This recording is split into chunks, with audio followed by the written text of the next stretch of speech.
Bugün biz alma kıyıştırуудabız. Bu жерден burada Semerenka деген alma болчу.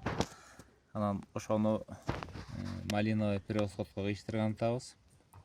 Керектелүүчү куралдар: секатор, канцелярия бычагы, скотч, анан пластилин.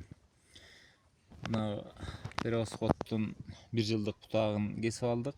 Анан ушунун бул этеги менен башы кыйыштырганга жакшы болбойт. Ошон үчүн үчүрдүн жанынан алып таштайбыз. Анан эң биринчи нерсе могул биринчи бүчүр тышка караш керек да. Анан 3 бүчүр калтырабыз. Азыр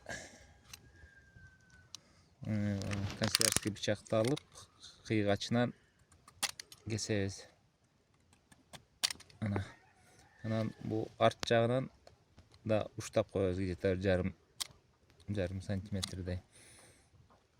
Анан тегерети акырын көп баспай тегеретип алабыз. Себеби ол сырткы кабыгын алып салышыбыз керек.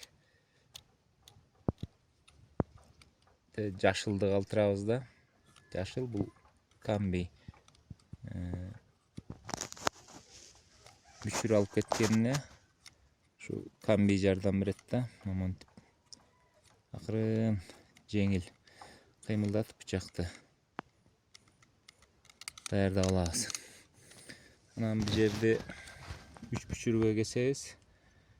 Бутактар бүчүрчөлөр жакын экен, 4 бүчүргө кесели.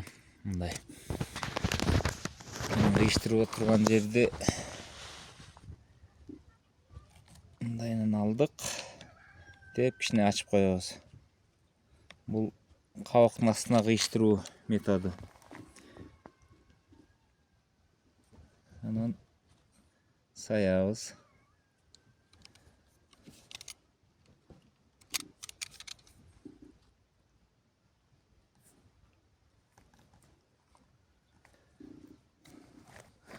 Так, даярдайлы.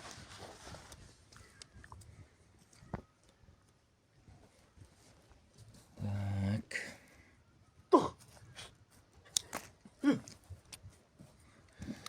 Үч бүчүрдү сразу кыйып алсак, бул бычак менен кыйганга ылайыгы жок болуп калат. Ошон үчүн биринчи кыйыла турган нерсенин башын кесебиз да.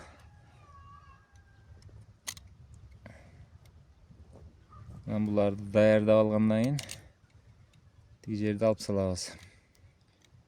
Үчүн.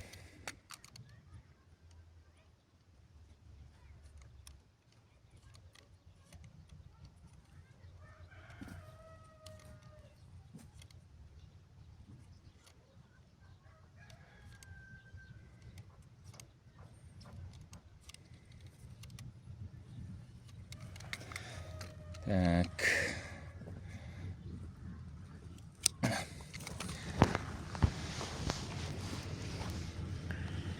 Азыр капталын тилбей туруп сайганга аракет кылып көрөбүз. Бычак менен кичине бошотуп алабыз да. Буягын бычак менен деп тилбейли сайганга аракет кылып көрөбүз.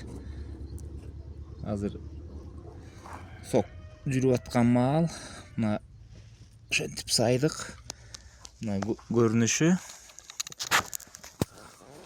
мындай болуп калат.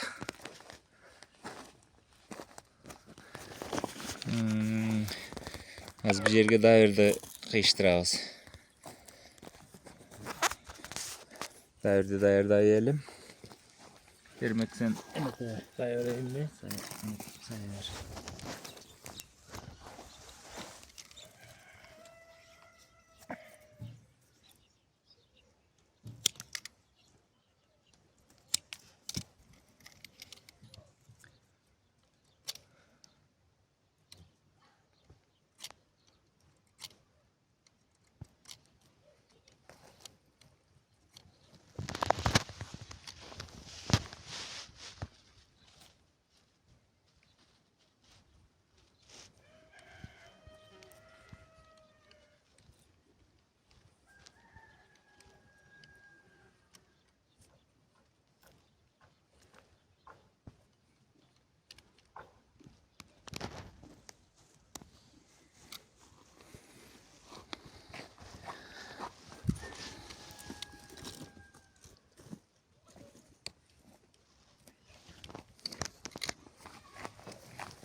Аяқына көрдүңөрбү?